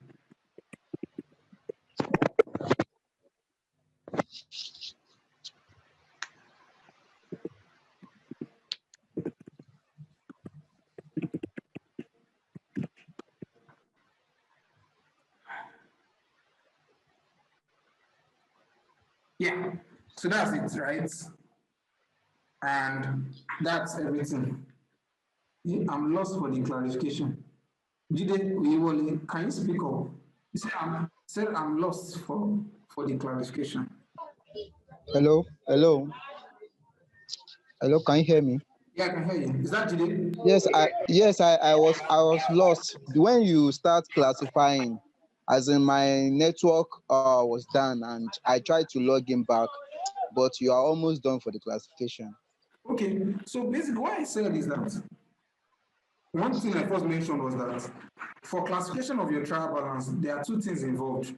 One, you need to understand the trial balance. That's one. Two, if you don't understand, you may need to liaise with someone who has an understanding of the trial balance to know where each of them will report to. Three, you can also actually go into the GL to understand the nature of transaction posted into that GL to know where it should be properly classified into. So I said that the classification is basically what are the components that make up your income statement, your statement of financial position, right? Those are the classifications you use. But one thing that you need to pay attention to, like I said from the very beginning, is that your TB will flow into the notes. The notes will flow into your IS, your statement of financial position, and your cash flow, right? So that's what you need to understand, and that's how it flows. So as a result, that will form the basis around how you structure it here. So for example, normally, if I was going to take this class like for a longer number of hours, what I would have started from is actually do the classification starting from, is it statement of financial position or income statements? Then now go to the next level. Is it assets? Is it liability? Is it equity? Is it revenue? Is it expense? The other asset, is it current assets? Is it non-current? Is it liability, current liability, or non-current liability? If it's equity, is it share capital? Is it share premium? Is it retained earnings? Like that. I'll do that all the way. So that way, I would have classification from classification 1 up to maybe classification all the way to classification 6. Right? So this one, first level will be SOFP/IS. Second level will be, yeah, the moment you understand, hold on. Yeah, share my screen. Okay. So I'm saying that the moment you understand how the chart of account works, you can have various classifications. So I'm saying that after you've done statement of financial position or income statement, the next one is either is asset, liability, equity, right? Or is revenue, or is a cost, right? Then the next level is now for assets, is it current assets, or is it current or non-current assets? If it's liability, is it non-current liability or current liability? If it's equity, is it share capital, share premium, or retained earnings? Right? So that's how it works. So you can have various classification, but because of the purpose of this class, right, we will not do that elaborate one that has all the classifications. No, we just focus on pre-primary classification. Now, for the purpose of the notes, right, because we want to ensure that things flow into the notes, right? Trade and other people is quite a large group. We want to break it down, right? If you look carefully, I can actually just recopy all these classifications again, right? Copy it all the way to the top here. But the categories that have where you have trade and other payable, I would like to break it further. So I'll go to my DV sheet. Under trade and other receivable, press Ctrl Shift and plus, enter. Then I can press F4 to repeat my last action. So I can have other categories. Same with trade and other payable, Ctrl Shift and plus, and press F4 to repeat my last action. So I have other categories. Under my trade and other receivable, if you notice, we had what? Trade receivable. Right? We also had what? Prepayments. We also had what? Other receivable. Inventory. Yeah, no. Inventory is not under trade and other receivable. Inventory is a class of its own. Under trade payable, we had trade payable. Yeah, we had other payable. We had what we call statutory payable. Now, can someone tell me what you understand by statutory payable? That's pension, I think. Okay, statutory payables are obligations you have to statutory bodies. So, for example, pension, your VAT, your withholding tax. Do you get? You want to separate it from other stuff. So that way, you call your statutory payables. So, statutory payables are payable related to the regulatory. So, your NSITF statutory payable, right? If you have a classification, if you have classification for provisions, you can have provisions too. Do you get? Then, based on the nature of your business, you have other classifications. For example, if advance to customers is critical in the nature of your business, you can actually have advance from customers. Right? If deferred revenue is critical for your business, you can actually have deferred revenue. Okay. Yeah?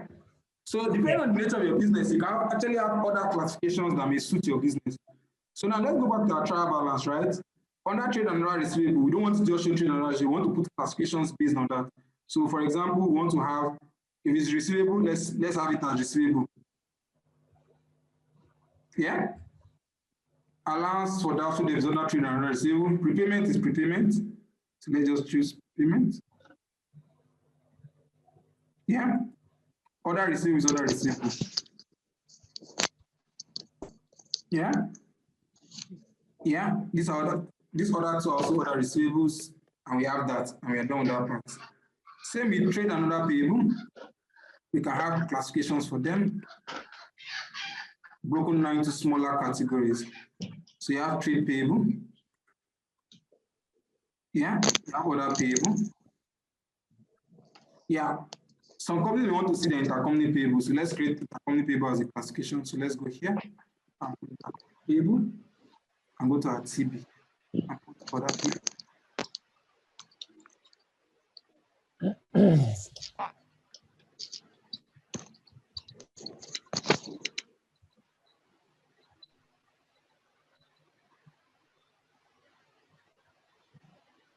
Yeah, advance on customers. Advance on customers.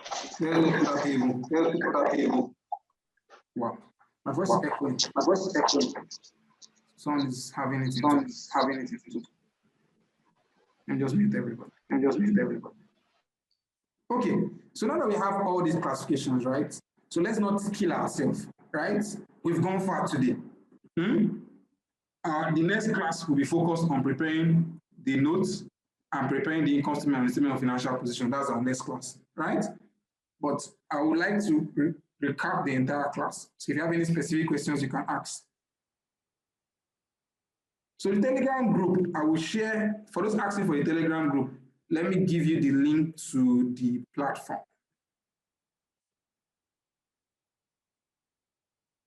Let me give you the link to the form, which you can fill.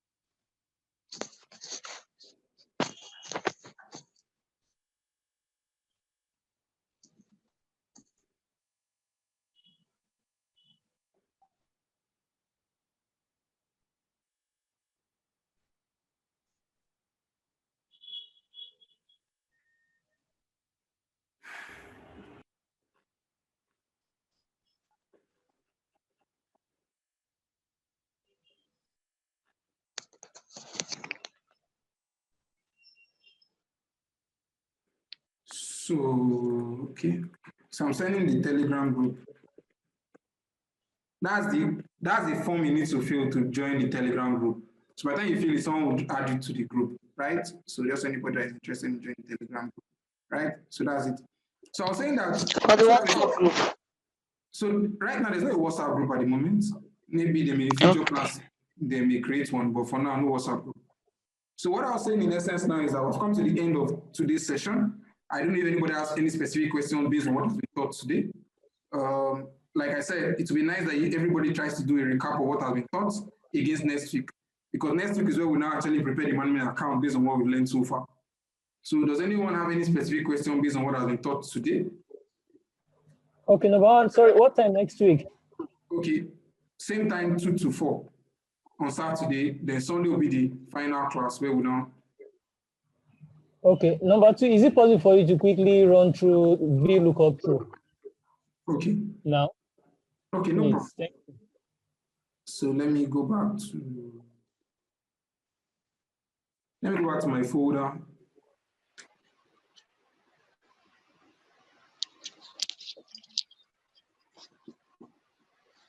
So while you are checking that, are we going to get the video? The video will be available on the YouTube channel. Oh, okay, that's fine. That's fine. Yeah, the YouTube channel link is already on the group. So now, what I've now said now is that you have, someone said he wants to see VLOOKUP. So now, VLOOKUP is a simple function, right? VLOOKUP has lookup. It takes in 4 parameters. It takes what you call the lookup value. The lookup value is what you're looking for, right? So it forms at the basis of what you're using to search. The next one is what you call the table array. The table array is where you're looking for data from, right? So I like using results, or when for those that attend universities, or let's use ICANN. When you go and check your result on ICANN, you go there to the notice board. If you're WISE or risk-free or PI, you'd have posted the results, right? Most times when you're looking for your results, what do you use? Use your ICANN registration number or your exam number to search for results, right? So now that's your registration number is the lookup value. The table array is that sheet where you have everybody's results, right? Now don't forget that in ICANN most times you have maybe your student number, your exam number, then your status in terms of how you passed, right? So now that place where you have your exam number, your student reference number, and results is the table array. Now, the next one is now the column. The column is where the answer is. So in your way you're looking at for your results in ICANN notice board, right? The place where you have whether you passed or fail is the column you're interested in. So in this particular example, for example now, we're given the GL code. We want to return the text and the amount in a particular GL. Now, this is the GL code. This is the text in the GL, and this is the amount. In this particular scenario, this is what we call column 1. This is column 2, column 3, column 4, right? This table you are seeing here, right, is actually the table array where your answer is located, right? This lookup value, this is the lookup value where you're looking for. The last one is false or true. Now, Excel has what you call false. False is when you are looking for an exact match. So that means I don't want Kendi, I want Taye. I'm looking for Oladele, I'm not looking for Ola or Dele. Do you get? I want that exact match. That's what you see. When you're saying true, you're looking for an approximate match. Maybe in tomorrow's class or Saturday one, next week Saturday, I'll explain how to apply the true side of it. So let's quickly do a simple VLOOKUP. Is equal to VLOOKUP, right? The lookup value, that is the reference. The table array in this particular scenario is this. So I select the entire array using Control-Shift. I press F4 to lock it, to make sure it's an absolute referencing. So it doesn't leave this table if I go down, comma. What am I interested in? I'm interested in getting the text. The text is what column? Column 1, 2, 3. Can you see? Column 3, so I put 3, comma. Then I'm looking for an exact match. So I select false and I close my bracket and I press enter. Right? I click on the bottom left, select everything here. So I look for 2003 or whatever the number is there, and I search for it. Can you see? Trade creator local. Can you start returned it? If I copy this exact formula again and paste it here, my amount is in what column? Column 4. So I change this from 3 to 4. And I select it there, and I do at the bottom here. Is that all? Yeah? So that's VLOOKUP for you. Any question?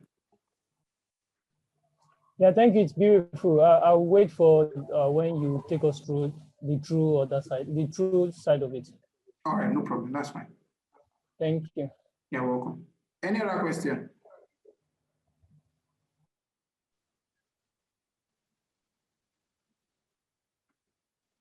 Okay, so generally today, what we try to do as a whole, quick recap, we try to understand how to apply referencing, whether absolute or relative referencing. We talked about the fact that referencing Excel could come in 3 forms. It could either be absolute, fixed, or relative. And we said F4 is the key to toggle between absolute and relative referencing. And the $sign is a symbol used to identify when you have it in absolute, relative, or mixed referencing, depending on where it's located in the cell. And we applied it in this simple scenario.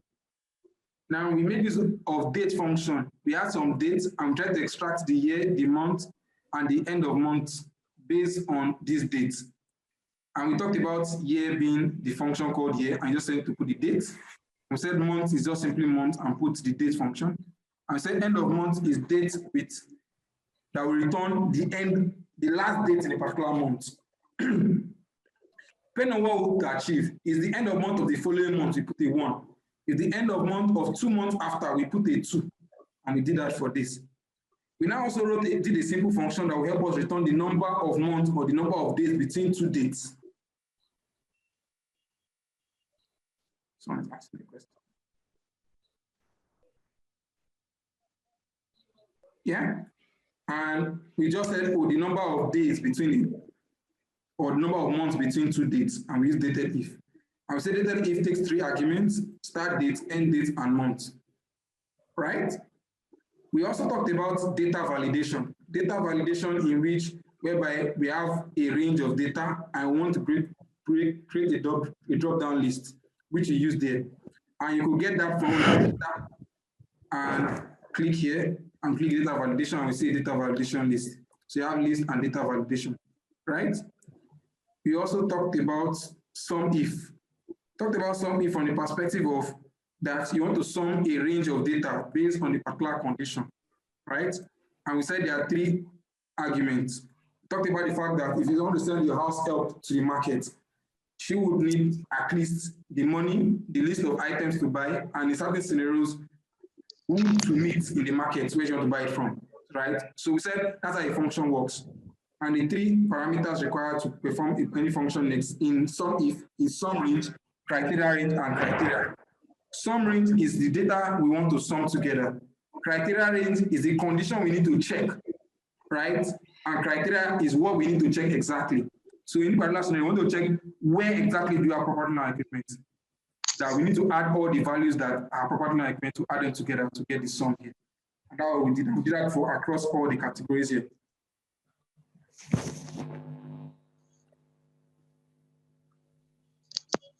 After that, we apply the knowledge we've learned so far into the management account preparation, right? We started from the cover page. We took our time to design the cover page, applying the functions we've learned. We made use of dates and we made use of text. And based on that, we were able to design the cover page so that if you press Ctrl P, we could have a printable sheet that was very beautiful, right? The next is we designed the table of contents sheet where we applied the hyperlink, which we get using pressing Ctrl K. And we could select a particular cell, a particular sheet. Hello. Yeah. Sorry. I saw a pivot table. I don't know if you are doing that next week or so. Sorry. Pivot. Okay, so we didn't do that, but if people are interested, I can start that in the first 5 or 10 minutes of next week's class before we now do preparing the income statement and the notes and statement of financial position. So 2 things I owe everybody in this class: pivot and VLOOKUP when it's true. Yeah? Are we together? Okay. You are together. Secondly, please, I want to get something. When doing the lookup, the force, you gather the 3 columns, you sum all the 3 columns. So how possible is that? And what's the shortcut doing that? Summing the 3 categories, columns rather, together. I didn't sum them. I selected them, right, for VLOOKUP. I just selected them. I selected the table array. After the J11, okay. What's shortcut for this, please? Okay, so it's not a shortcut per se. I just selected them. I can just like holding key now selecting all the range. Okay. Oh, okay. Any other question?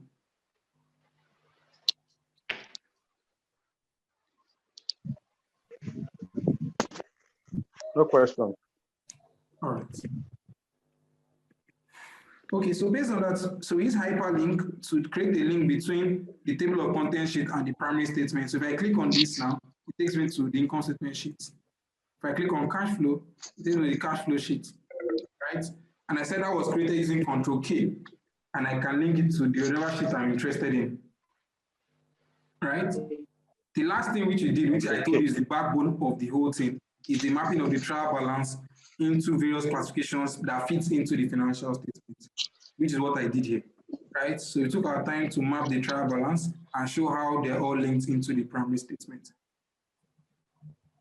And that was the last thing we did. So is there any other question? Hello, sorry for doing that. Can you please spend this time on that, the linking of the from the balance?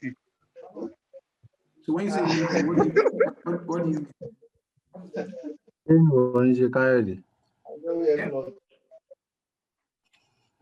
I said, what do you mean when you said linking? The last aspect that you treated. Okay, so what I'll promise you is that in the first thing in the next class, we'll do a recap of this section because this is the backbone of this class. So the major thing we tried to do basically was try to ensure that let's mute everybody. Okay. So what we tried to do was that based on the financial statement, what a typical financial statement is, we identify the critical lines that are actually recorded at the note level or at the face of the primary statement. So we had what we call a DV sheet where we listed all those classifications, which is what we listed here, right? And we listed them here. So based on that, we took our time in the classification to classify them based on what we have there. So, and I said that the critical thing is that you can either know what to do based on you've done this before, or you discuss with someone that has an understanding of your trial balance, or you see an existing management account to identify how GLs are mapped to various classes. So based on that understanding, you can now map your GL to the various classifications based on the level of information you want to have disclosed at the note level or the spending of financial position level, right? So do that classification based on that. But the major thing is identifying those classifications and knowing what GL should report into those classifications. I don't know if I answered your question.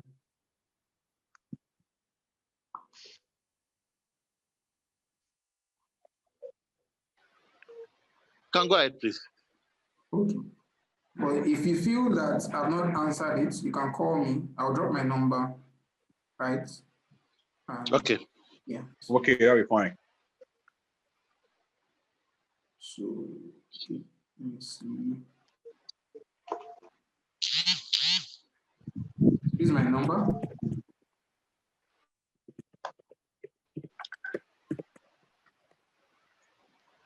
All right, so that's my number. So, but that's Okay. it. That's it for today. His number. Let's go.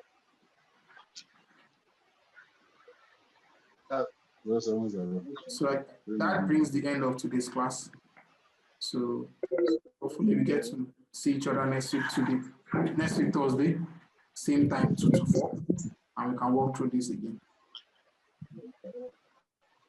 Thank you, bro. God bless. Thank you, bro. Thanks so much. God We bless appreciate you. All right. Thank you, sir. All right. Take care, everyone. Thank you, Maga. Thank you. God bless you, sir. Yeah, bye-bye. God bless you, sir. Yeah, you too. Thank you. God bless. Yeah. I don't know. There is a YouTube.